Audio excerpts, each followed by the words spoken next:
Salam sejahtera dan selamat datang sekali lagi ke channel ini Current Sphere MY. Jika parlimen dibubarkan selepas Aidilfitri nanti, lanskap politik negara boleh berubah dalam sekelip mata saja.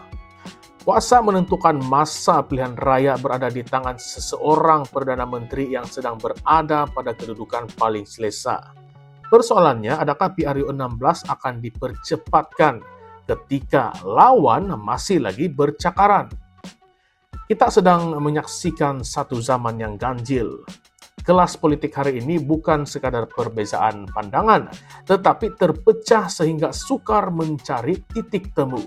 Dahulu ketika era reformasi garisnya jelas, sama ada menyokong arus perubahan yang dipimpin Anwar Ibrahim ataupun kekal bersama pemimpin seperti Dr. Mahathir Mohamad dan juga struktur lama. Pengundi atas pagar masih wujud, Middle Malaysia masih lagi bernyawa. Kini hampir tiada lagi ruang kelabu. Setiap kelompok sudah memilih camp masing-masing. Polarisasi bukan lagi retorik media sosial, tetapi realiti yang meresap hingga ke warung, pejabat, dan grup-grup WhatsApp surau. Parti-parti utama pula tidak lagi utuh seperti dahulu. PKR selesai pemilihan, namun riak perpecahan masih lagi terasa. Hubungan antara Anwar Ibrahim dan Rafizi Ramli tidak lagi sehangat dahulu. Rafizi membawa pengaruh tersendiri, khususnya dalam kalangan pengundi bandar dan kelas menengah yang kritikal terhadap kerajaan. Walaupun beliau masih lagi di dalam kerajaan, naratifnya kerap dilihat lebih keras daripada yang biasa dan nadanya juga sedikit berbeza. UMNO pula terus bergelut dengan krisis keyakinan dalaman antara kesetiaan kepada Presiden dan bayang-bayang legasi Najib Razak. Parti itu belum benar-benar pulih daripada kekalahan besar 2018 dan episod-episod selepasnya.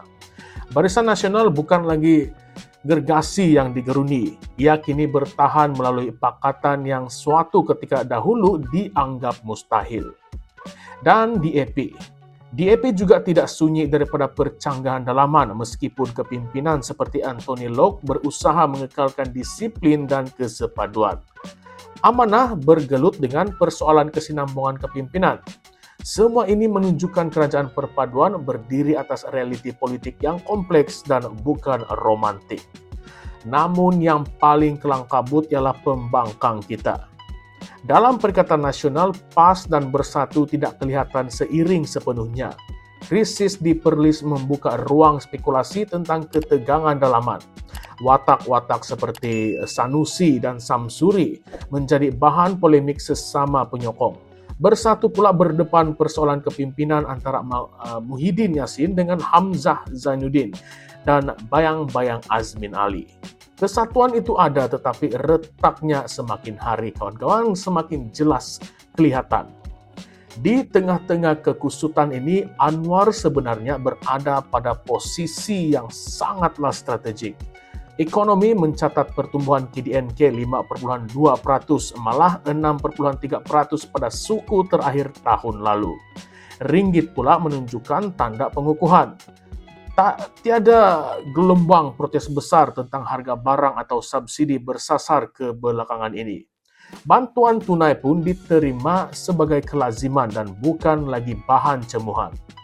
Apabila pembangkang berpecah dan prestasi ekonomi boleh dipersembahkan sebagai kejayaan, waktu menjadi aset paling berharga. Dalam politik, waktu itu adalah senjata. Soalnya, adakah lebih baik menunggu hingga tahun 2027 ataupun memanfaatkan momentum ketika lawan kini belum tersusun sepenuhnya? Jika parlimen dibubarkan selepas Syawal, naratifnya mudah. Kerajaan stabil, ekonomi pulih, pembangkang tidak sepakat. PRU 16 boleh dijual sebagai mandat baru untuk memperkukuhkan kestabilan. Malah tidak mustahil komposisi kerajaan selepas itu tetap berbentuk campuran, mungkin dengan konfigurasi yang lebih luas daripada apa yang kita lihat hari ini. Tetapi langkah ini juga sangatlah berisiko. Rakyat mungkin melihatnya sebagai percaturan politik semata-mata dan bukan keperluan mendesak.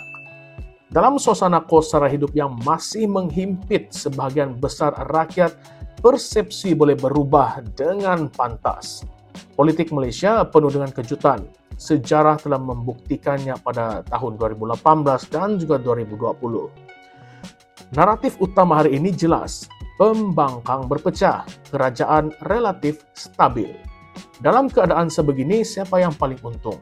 Sudah tentulah Perdana Menteri yang memegang kuasa untuk menasihati pembubaran parlimen. Namun persoalan paling besar bukan sama ada PRU16 boleh diadakan selepas Aidilfitri. Soalnya, adakah rakyat benar-benar mahukan pilihan raya lebih awal ataupun kita sekadar menjadi penonton kepada percaturan kuasa yang tidak pernah benar-benar selesai? Isu ini sebenarnya agak menarik dan saya ingin dengar apa pula pendapat kawan-kawan. Oleh itu, apa kata Anda?